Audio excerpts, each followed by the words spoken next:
ஜூலை 3 வியாழக்கிழமை. வானத்தின் வாசல்.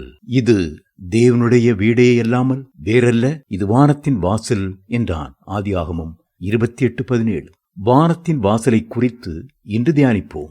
வீடுகளுக்கு வாசல் உண்டு, ஆலயங்களுக்கு வாசல் உண்டு, நகரங்களுக்கும் கூட வாசல் உண்டு. அதே நேரத்தில் வானத்திற்கும் கூட ஒரு வாசல் இருப்பதை கவனியுங்கள்.